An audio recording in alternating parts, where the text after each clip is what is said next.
Boa noite a todos. Nós vamos continuar com os estudos das bem-aventuranças, que é a promessa de Jesus que vai haver uma recompensa a todo o aprendiz, a todo o trabalhador que pelo o próprio esforço que está realizando nesta existência e nas outras, alcançará dentro do próprio mundo íntimo. Então nós já vimos alguns versículos do conhecido Sermão do Monte, ou Bem-aventuranças. Hoje nós vamos ver do capítulo 5 de Mateus, o versículo 8: Bem-aventurados os limpos de coração. Então vamos ver o que Jesus quis dizer: bem-aventurado os limpos de coração, porque eles herdarão o reino dos céus. Quando nós analisamos esse ensinamento de Jesus, nós vamos perceber que se ele diz que é feliz aquele que tem limpo o coração, o contrário também é verdadeiro, não é? Enquanto nós não tivermos o coração limpo, nós não herdaremos o reino dos céus, o reino de Deus. O reino de Deus é o reino dos espíritos imortais, é o reino dos espíritos felizes. E o espírito ele só poderá ser feliz plenamente quando ele alcançar a perfeição.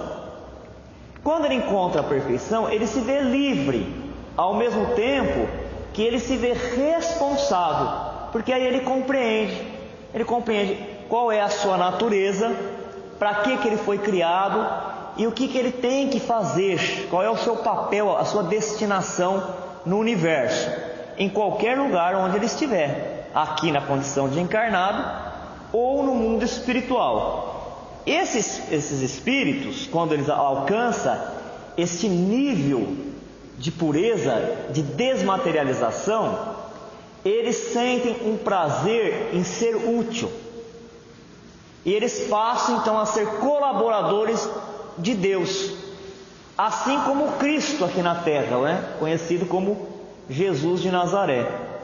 Jesus de Nazaré, o Cristo de Deus, é aquele que, por ter alcançado essa perfeição, por ter se desmaterializado, ele entra em comunhão com Deus, ele sabe qual é a vontade de Deus e ele executa, ele é o executador da vontade de Deus.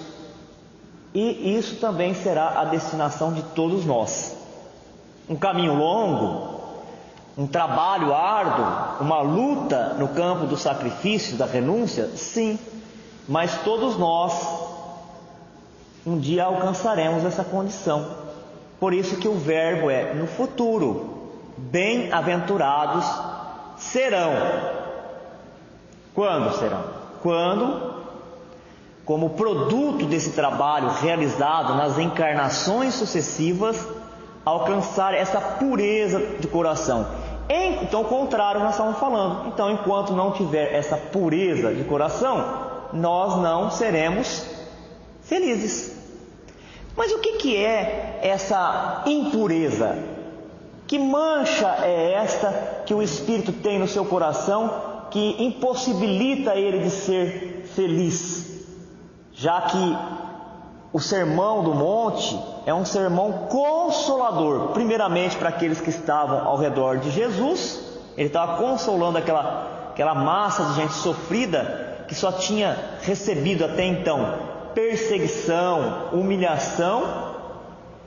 Jesus então deixava para eles esse incentivo, essa motivação, né? Eles já estavam mobilizados, porque eles estavam querendo beber dos ensinamentos de Jesus. Mas Jesus ia se afastar fisicamente, porque ele ia passar pela crucificação, e então ele tinha que deixar impresso na alma daqueles essa motivação, essa sementinha no coração deles, para que eles pudessem, nesse longo trabalho de várias encarnações, persistir, levantar o ânimo, a disposição, para não esmorecer, para não cair de novo nos vícios, nos erros do passado, e para multiplicar isso para os outros. Porque aqueles que conviveram com Jesus foi devagar no longo do século, multiplicando, irradiando, e chegou até aqui onde nós estamos hoje, 2016. Então essa impureza que o coração tem, o espírito tem coração? Nós temos o coração como uma bomba de transportar sangue. Nós estamos no corpo físico e o sangue é um fluido que distribui para todas as células nutrientes e gases.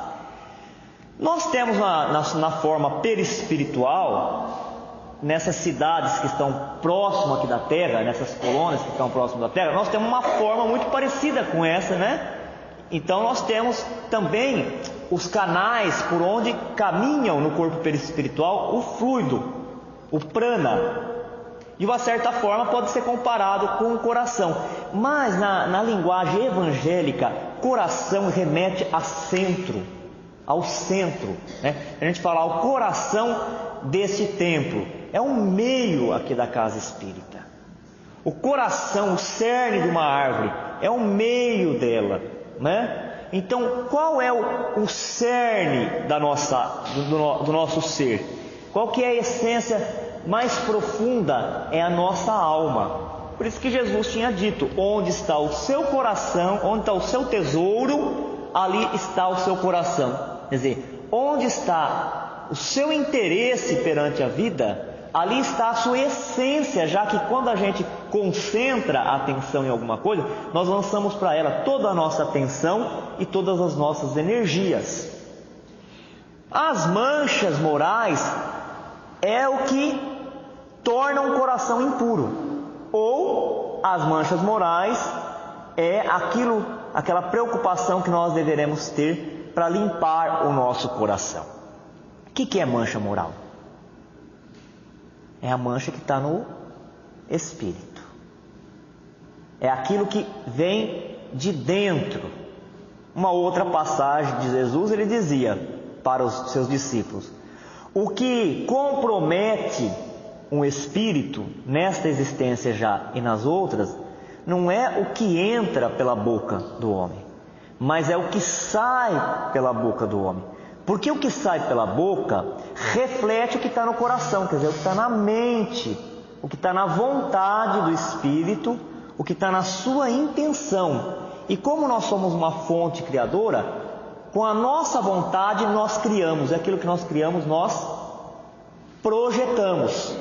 Como nós somos os co-criadores com Deus, então o nosso trabalho é de, junto com Ele, criar coisas belas, criar coisas harmônicas, criar projetos que geram progresso para todos, para toda a humanidade, para todos que estão ao nosso redor e para todos os seres da criação, já que de todas as espécies o homem foi escolhido para ser o cuidador das outras espécies, para ser o guardião. Quando um animal convive com o homem deverá ter um comportamento que vá gerando padrão para quando ele for um espírito humano, ele saber, né, ele começar a assimilar. Então, para um animal, o homem é a distância entre o homem e o animal, para ele nós somos um Deus. Agora, quando nós agimos de forma agressiva, violenta, nós somos aqueles deuses da antiguidade, né? Aqueles deuses mais perturbador, mais perturbado do que o Deus que a gente conhece, o Deus único, o Deus do amor. Então essas manchas morais, quando fala moralidade, é referente ao espírito. Porque tem erros aqui que a gente comete, erros do plano físico. Por exemplo, uma doença também do corpo físico, ela pode ser tratada aqui no corpo físico. Agora, uma doença moral, ela tem que ser tratada no espírito. Se não curar o espírito que é fonte, que é matriz, ele desarmoniza de novo o corpo. Lembra daquela comunicação do Curadars no Evangelho? E chamaram o Curadars, era um espírito que trabalhava nas linhas, nas correntes de cura espiritual, e ele veio fazer o trabalho dele. E estavam pedindo para que ele curasse uma pessoa que era cega, que tinha deficiência visual. E ele diz: olha, se for da vontade de Deus, que eu seja instrumento para curar. Se estiver dentro de um plano do programa de encarnação dessa pessoa, eu vou ser só o veículo para alcançar essa cura. Mas eu quero falar uma coisa para vocês aqui. Eu que estou já no mundo espiritual, estou vendo as coisas daqui. Peça antes que Deus cure as vossas almas, o vosso espírito. Porque seria melhor a gente ficar sem os olhos e curar o espírito do que ter devolvido a visão do corpo físico e estar doente no espírito. Então é essa mancha. É essa mancha moral. Então tudo que diz respeito ao moral diz respeito à nossa conduta espiritual. É o tesouro que nós vamos levar, né? Não fala lá, falou o palestrante, olha, quando a gente morre, não tem gaveta no caixão, nós não vamos levar os títulos, nós não vamos levar o nome da família, nós não vamos levar os tesouros. O que a gente leva? Os valores morais. Os valores morais são conquistas no campo da inteligência e do sentimento. As virtudes e os defeitos. Então, as manchas morais, ela deverá ser removida. E como é que a gente remove as manchas morais? Numa existência só, muito difícil, né? Por isso que quem organiza a vida já colocou várias encarnações. Por isso que Jesus colocou essa condição, que nós só seremos felizes quando nós terminarmos esse trabalho. Nós estamos só na metade do caminho. O trabalho da purificação do nosso coração, quer dizer, o purificar a nossa alma nos propósitos, no pensamento e nas atitudes elevadas. A purificação ao longo das reencarnações, para aqueles que estão conscientes da necessidade do aperfeiçoamento espiritual. O primeiro passo para a pessoa fazer essa limpeza das manchas morais é ele estar consciente dessa necessidade. Porque quem acha que já está tudo certo dentro de si, que deve prosseguir desse jeito, este não deu ainda nem o primeiro passo, não se abriu a mudança, ainda está resistindo. Mas aquele que já, através de todas as passagens dele, todas as experiências que já teve em outras existências e nessa, já despertou, quando a gente fala expandiu a consciência, é aquele que tem de forma sincera uma visão sobre si mesmo, né? Desenvolveu a autoimagem, a autorreflexão, consegue se enxergar e verificou que ali tem algumas coisas para corrigir. Ele vai arregimentar todos os recursos, ele vai buscar todos os recursos que estão à sua disposição para modificar o seu espírito, para corrigir essa imperfeição e remover essa mancha moral. Uma superfície limpa é capaz de refletir a luz. Isso a gente também vê aqui na matéria.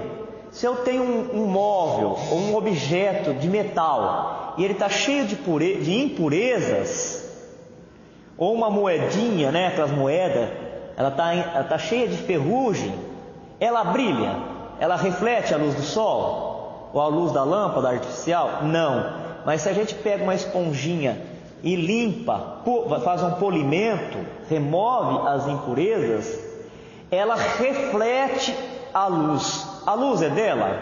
Não, ela reflete. A luz é do sol, mas ela reflete.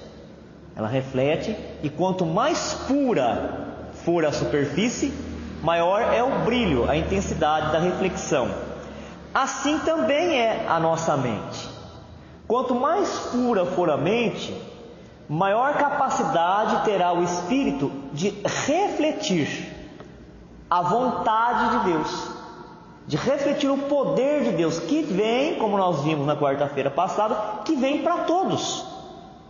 Deus é uma fonte que transborda bênçãos, recursos para todos, mas a diferença vai estar em cada um de nós, de acordo com a evolução que nós já conseguimos conquistar, em canalizar esse recurso. Então o que difere nós que aqui estamos é como cada um de nós estamos sabendo canalizar para nós mesmos e potencializar esse recurso.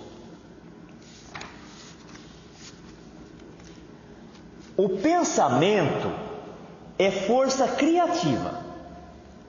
a exteriorizar-se da criatura que o gera, por intermédio de ondas sutis, em circuitos de ação e reação no tempo, sendo tão mensurável como o fotônio, que, arrojado pelo fulcro luminescente que o produz, percorre o espaço com velocidade determinada, sustentando o hausto fulgurante da criação.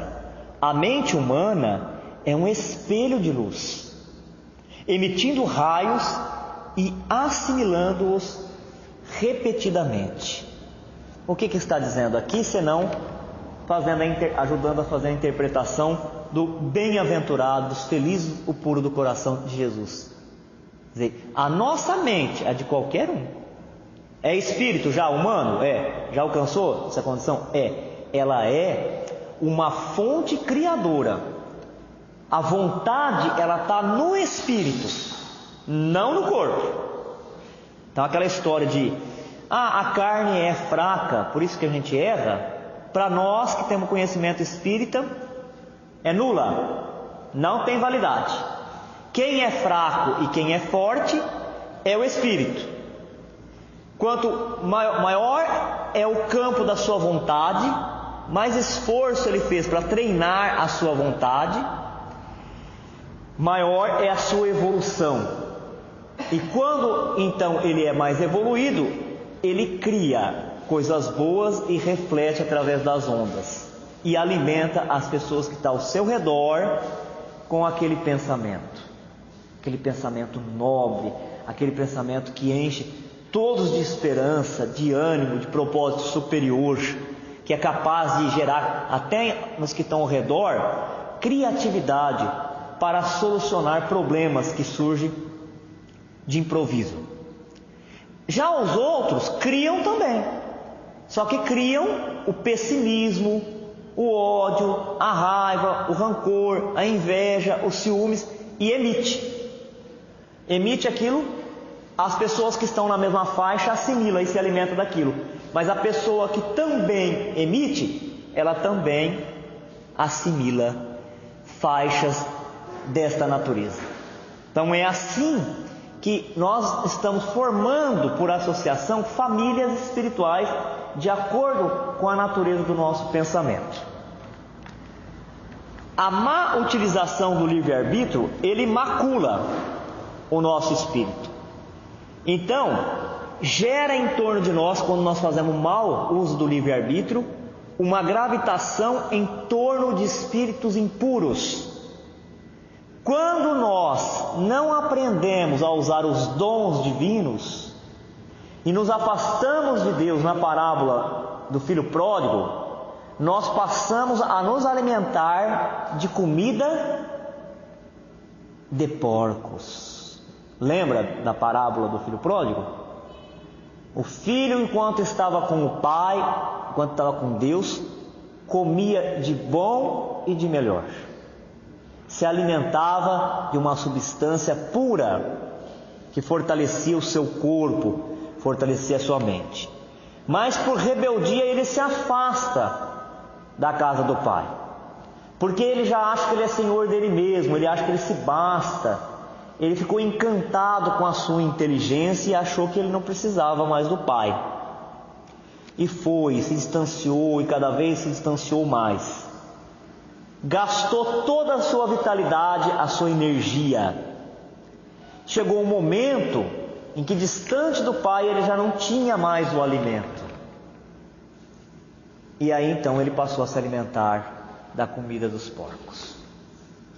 Assim também é o espírito que, fazendo o uso indevido do seu livre-arbítrio, age, emite ondas, alimenta os outros com essa comida de porcos. Quer dizer, com esse baixo padrão vibratório, com esse sentimento muito pesado, e também se alimenta disso, porque retorna. Essa é a lei de causa e efeito. É doando que recebemos.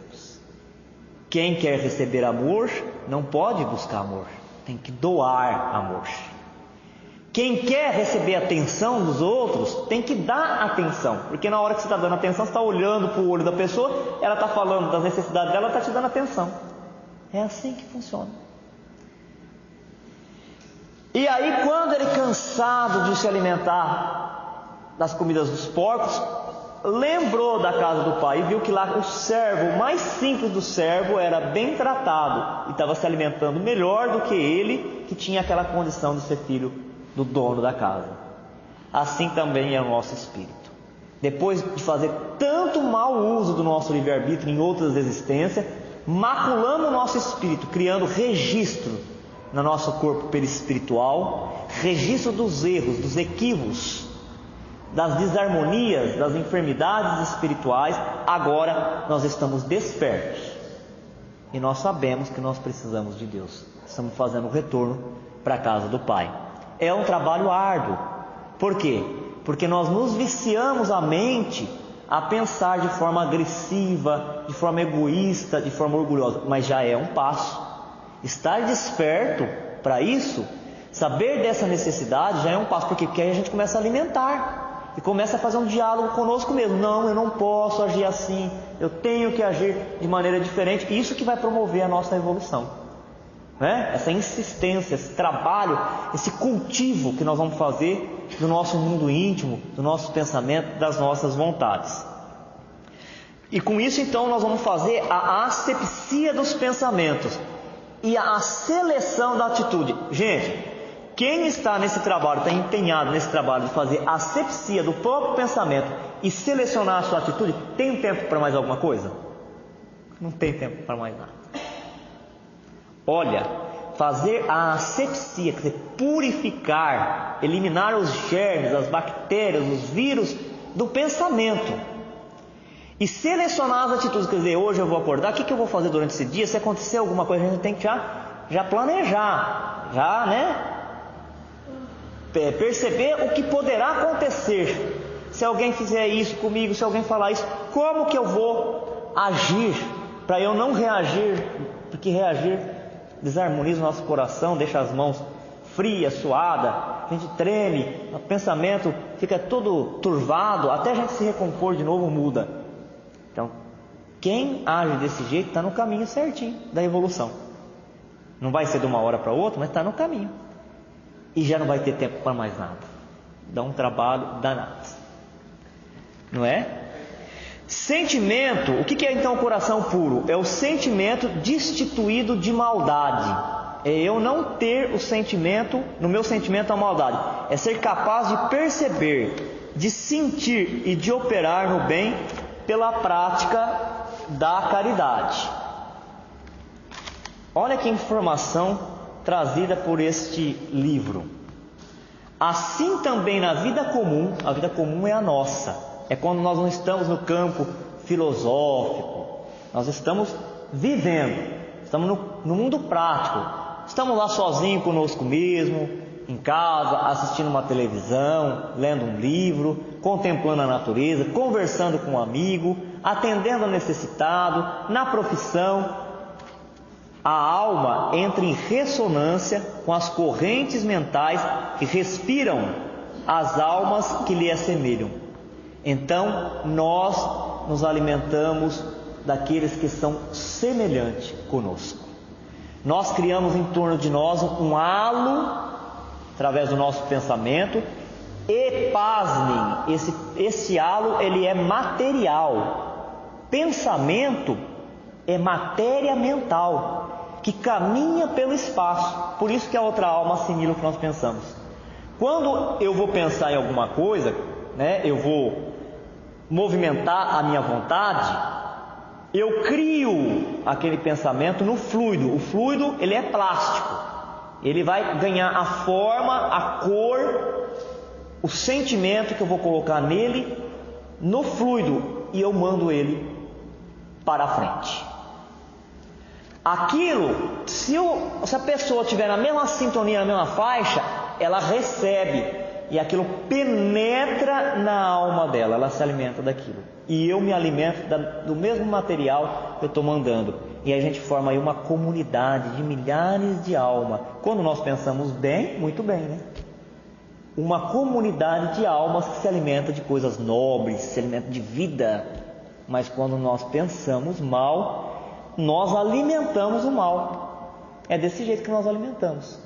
Porque depois tudo que foi criado pela mente e o outro espírito absorveu, entrou, penetrou os tecidos da alma dele, ele vai fazer. Ele vai fazer, vai colocar em prática. Mas que coisa, está falando uma coisa aí, mas o que isso vai mexer na minha vida? O que a pessoa vai falar, como ela vai se relacionar com o outro, as decisões que ela vai tomar, é de acordo com essa substância nutritiva que ele está assimilando de milhares de almas que estão ao redor dele. Daniel, no livro da doutora Marlene de Nóbrega, A Obsessão de Suas Máscaras, tem um capítulo que fala sobre isso, sobre as larvas mentais que se agrupam em cima da nossa cabeça e vai procurando pessoas do mesmo padrão que emite as larvas de infecções e forma uma nuvem agrupando tudo. Exatamente. E ela se expressa na maneira do cérebro como mau hábito mental. Então, você viu a sabedoria de Jesus? O porco, quando ele está se alimentando lá, ele não se alimenta junto das larvas, ele não se alimenta, quem lida com isso sabe que ele se alimenta dos vermes. Por isso que tem que cozinhar muito bem a carne do porco, tem que fritar. Jesus se utilizou das coisas que tinham ali próximo para o pessoal entender, né? Então é isso.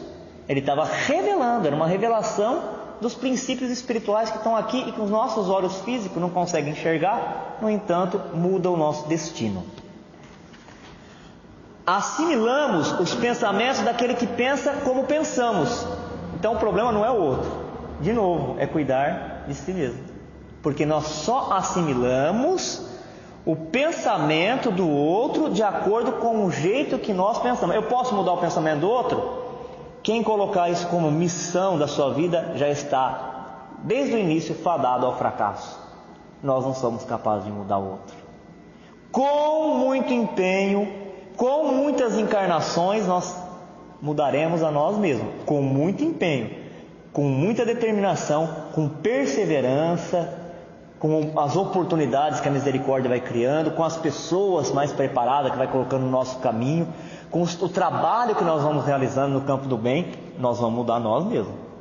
Agora, querer mudar o pensamento do outro, os pensamentos de vocês aí me atrapalham, porque vocês estão emitindo aí, eu estou me alimentando dele. Não é assim que funciona.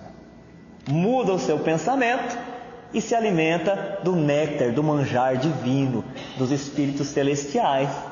Não é mais fácil mudar o meu do que mudar de 7 bilhões de encarnados e de mais 23 bilhões de desencarnados só no planeta Terra?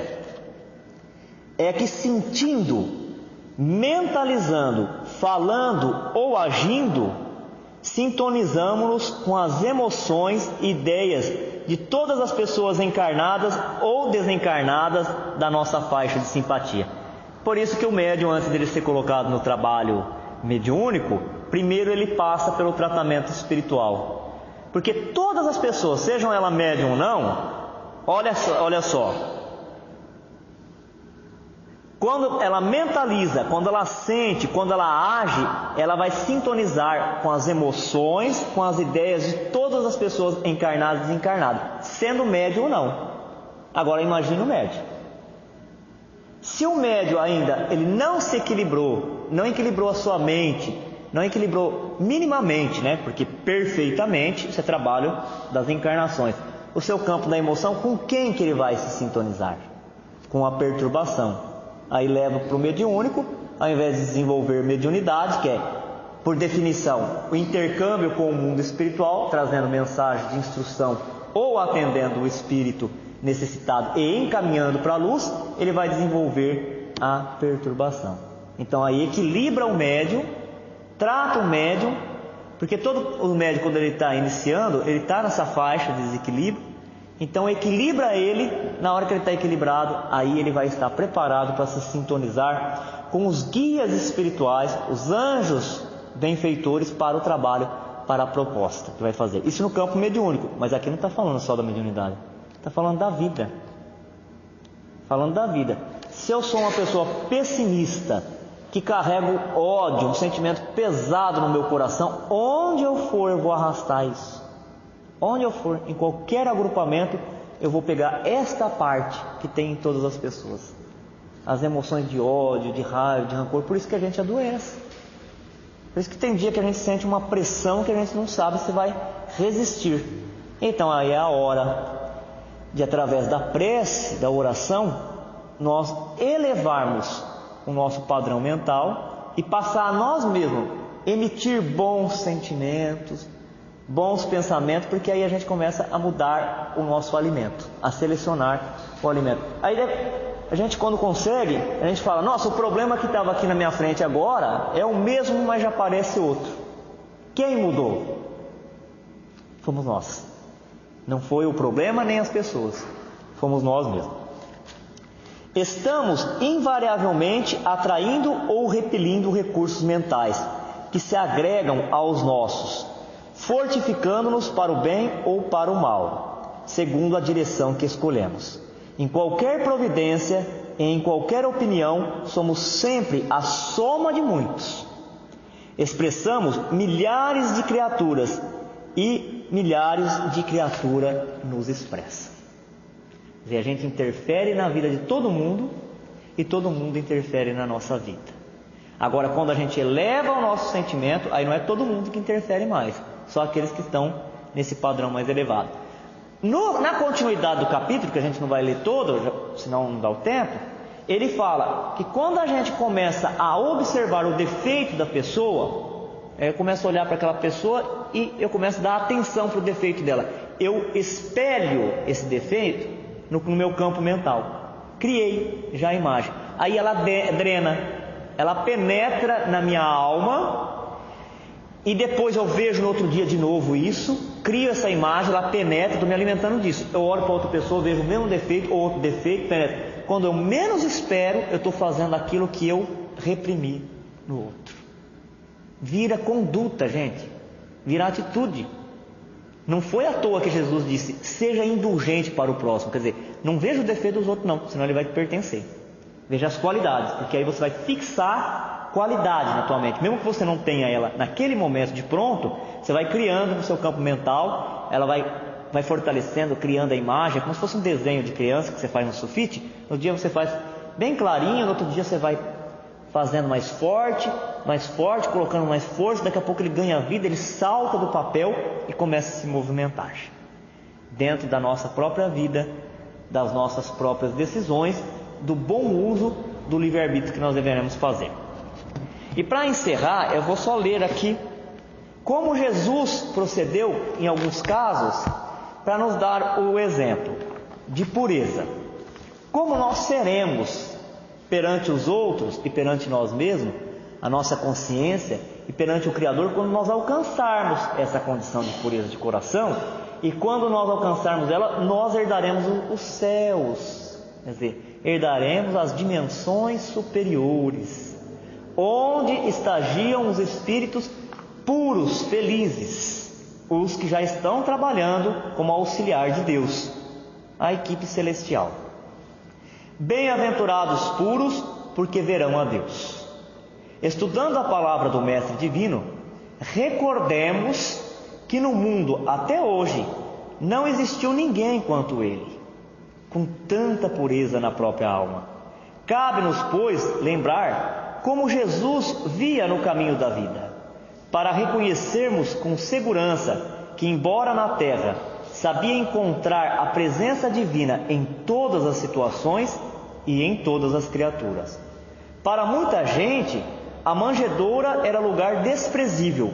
Entretanto, ele via Deus na humildade com que a natureza lhe oferecia materno colo e transformou a estrebaria num poema de excelsa beleza. Para muita gente, a Maria de Magdala era uma mulher sem qualquer valor, pela condição de obsedada em que se mostrava na vida pública. No entanto, ele via Deus naquele coração feminino ralado de sofrimento e converteu-a em mensageira da celeste ressurreição. Para muita gente, Simão Pedro era o homem rude, inconstante, indigno de maior consideração. Contudo, ele via Deus no espírito atribulado do pescador semi-analfabeto que o povo menosprezava e transformou-o em paradigma da fé cristã para todos os séculos. Para muita gente, Judas era um negociante de expressão suspeita, capaz de astuciosos ardis em louvor de si mesmo. No entanto, ele via Deus na alma inquieta do companheiro que os outros menoscabavam e estendeu-lhe braços amigos até o fim da penosa deserção a que o discípulo, distraído, se entregou invigilante. Para muita gente, Saulo de Tarso era o guardião intransigente da lei antiga, vaidoso e perverso, na defesa dos próprios caprichos. Contudo, ele via Deus naquele espírito atormentado e procurou pessoalmente para confiar-lhe embaixada importante. Se purificares assim o coração, identificarás a presença de Deus em toda parte, compreendendo que a esperança do Criador não esmorece em criatura alguma, e perceberás que a maldade e o crime são apenas espinheiros e lama que envolve o campo da alma, o brilhante divino que virá fatalmente à luz. E aprendendo e servindo, ajudando e amando, passarás na terra por mensageiro incessante do amor, ensinando os homens que te rodeiam a converter o charco em berço de pão e a entender que, mesmo nas profundezas do pântano, podem surgir lírios perfumados e puros para exaltar a glória de Deus.